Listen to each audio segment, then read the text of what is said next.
Buenos días, jóvenes. El día de hoy vamos a hablar acerca del expansionismo tiahuanaco y Huari. En este caso, parte de la unidad 3 de Historia del Perú. A ver, nosotros sabemos que este periodo, tanto Tiahuanaco y Huari, se desarrollaron en el llamado Horizonte Medio, o también denominado periodo fusional. ¿Por qué periodo fusional? Porque estas culturas van a hacer mezclas, se van a fusionar entre ellas, ya sea absorber la parte de la alfarería, la textilería de diferentes culturas, de jóvenes, como es el caso de Huari. A ver, nosotros sabemos que este periodo, o sea, el Horizonte Medio, comprende desde los 800 hasta los 1200 después de Cristo, aproximadamente. Para conformar todo un horizonte cultural en 4 siglos se suceden dos fases. La primera es llamada el desarrollo regional autónomo y la segunda la gran interacción interregional panandina, como la que es Huari. Panandina, ¿por qué? Porque va a abarcar varias regiones, tanto en el norte, centro y sur del Perú. Tiahuanaco y Huari son las culturas que mediante este proceso se convirtieron en el horizonte cultural intermedio entre Chavín y el imperio de los incas, que vamos a hablar posteriormente. Entonces, para nosotros poder entender acerca de estas culturas, les he adjuntado un video, que presten atención para que de esa manera sea más fácil poder entender la clase. Ya, presten muchísima atención. Entre los años 1000 y 1500 después de Cristo, se desarrollaron en nuestro territorio dos grandes culturas, Huari y Tiwanaku, o Tiahuanaco. Cada una de estas culturas tuvo una forma distinta de hacer las cosas. Huari se desarrolló en la parte central de nuestro territorio y tuvo una economía agrícola pero con un fuerte desarrollo artesanal. Sobresalen los talleres de cerámica, tejido, lapislázuli. Además, constituyó un gran imperio a partir de la conquista de territorios y de la construcción de ciudades. En cambio, Tiwanaku se desarrolló en la zona sur de nuestro territorio y abarcó parte de lo que hoy es el Perú, Bolivia, economía ganadera, y en vez de conquistar territorios, colonizó diversas regiones para así obtener los productos que necesitaba. Además, ejercieron una gran influencia religiosa. Su dios principal fue el dios de los báculos. Huari, los grandes urbanistas. Fueron los Huari quienes consolidaron la construcción de ciudades en nuestro territorio. Así, la ciudad ya no solo fue un lugar de residencia, sino también de trabajo. Allí se encuentran zonas de talleres, palacios con oficinas, zonas de reuniones, templos y mercados. La mayoría de las ciudades Huari, que eran muy grandes, se construyeron usando el mismo plano, lo que explica que se parezcan tanto unas a otras. Sus calles eran estrechas, se cruzaban en esquinas rectas y se organizaban en barrios. Los Huari pusieron especial cuidado en la salubridad, por eso hicieron canales para proveer de agua a la ciudad y un sistema de drenaje para las lluvias. Además, espacios para la basura. Todavía hoy puedes encontrar restos de ciudades Huari en Ayacucho, Ciudad de Huari, en el Cusco, Piquillacta, en Lima, Cajamarquilla, en el Valle del Mantaro, Huarihuilca, entre otras. Para comunicarlas entre sí, construyeron una importante red de caminos. El horizonte medio o periodo fusional. Vamos a empezar a hablar de Tiahuanaco, de esta cultura. ¿Qué sabemos acerca de Tiahuanaco? Vamos a indicar que su centro de poder va a ser la ciudad de Taipicala. ¿Y dónde se encuentra Taipicala? Se encuentra al sureste del lago Titicaca, en el actual territorio de Bolivia. Es una ciudad cívico-ceremonial. En cuanto a los palacios, el urbanismo y los monolitos que destacaron en esta cultura, vamos a mencionar a Acapana, que es una edificación de 7 terrazas. Luego tenemos a Pumapunku, es una pirámide, tiene la forma de una pirámide trunca de planta cuadrada, compuesta por 2 plataformas de diferentes alturas. Tenemos al tren subterráneo, es un patio hundido cuyas paredes de piedras tienen en este caso como decoración las cabezas clavas. Tenemos el templo de Cala Sasaya. En su patio encontramos la estela Ponce y en la esquina sureste la famosa portada del sol, la que podemos apreciar en nuestra diapositiva. Entonces la portada del sol, ¿dónde se encuentra? En el templo de Kalasasaya. En cuanto a los monolitos, podemos mencionar a uno de ellos, el monolito Bennett, que mide aproximadamente 7 metros de alto. Fue estudiada por Bennett, un estudioso que nos proporciona una lista de aproximadamente 40 estatuas encontradas en este periodo.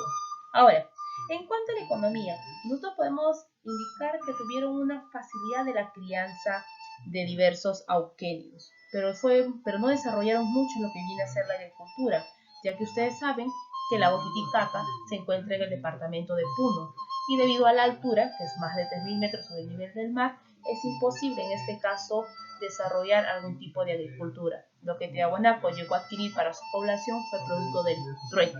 Jóvenes, pero igual ellos cultivaron productos típicos de esa zona que podían en este caso crecer a determinada altura. ¿Como qué productos? Tenemos la papa, el oyuco, la oca, la mashua, entre otras. Entonces, para que este cultivo no se eche a perder por las heladas que se daban, o sea, por el frío extremo que hace en esa zona, aplicaron la técnica de los camellones o guaruguaro, que era cubrir todo el cultivo con agua para que el agua sirva como un termorregulador, y de esa manera se evitaba las llamadas heladas.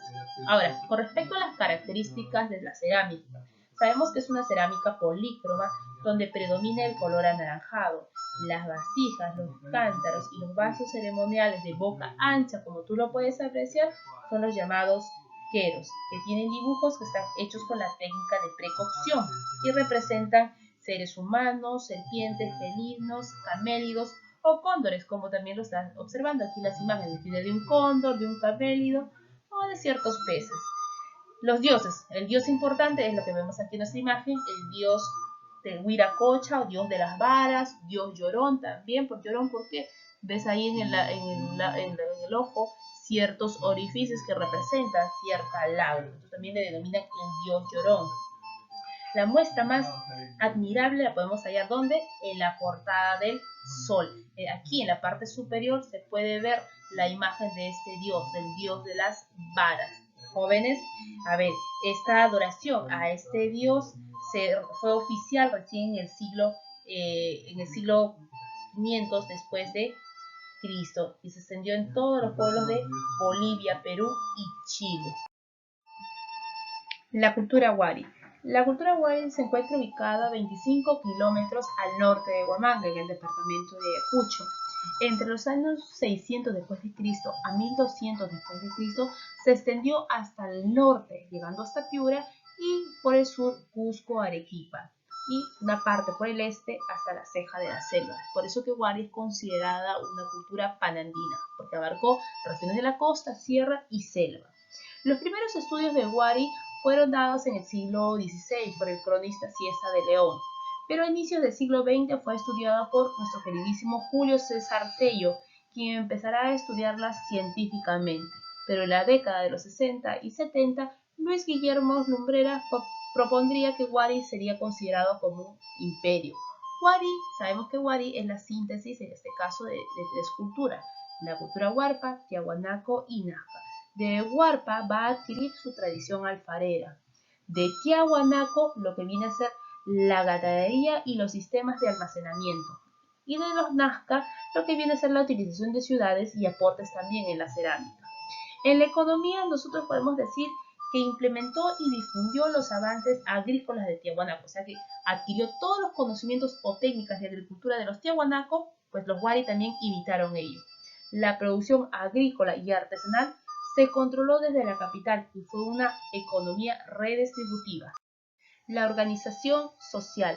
Se consolidaron los ayllus como eje de la sociedad andina, sobre todo en la parte económica. Fue de vital importancia el planteamiento urbano utilizando las ciudades cabezas en la región para el control económico, político y religioso de todo el imperio.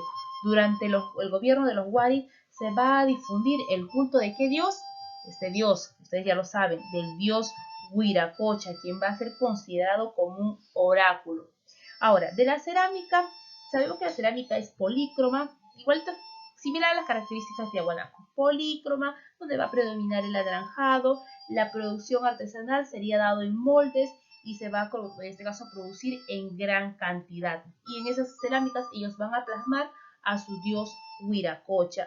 Al final se va a en una decadencia artística, porque ellos se van a caracterizar, en vez de embellecer la cerámica, producir en masas, y solo plasmar a su dios Huiracocha. Por eso en el aspecto artístico va a ir en decadencia.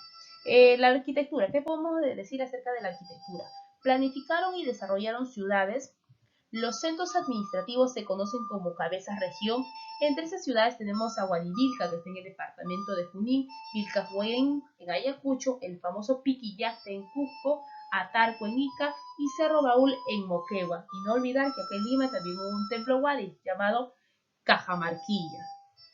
¿Cómo llega a fin esta cultura panandina? Se dice que aproximadamente en los años 1000 después de Cristo, Huari va a empezar a decaer. Algunos indican por problemas económicos entre sus urbes o cabeza ciudad, o también debido al llamado fenómeno del niño. Jóvenes, eso sería todo. Estudien, repasen las lecturas del libro y resuelvan en este caso los enunciados que les plasman en cada tema, en este caso en el tema de Huari y Tiahuanaco.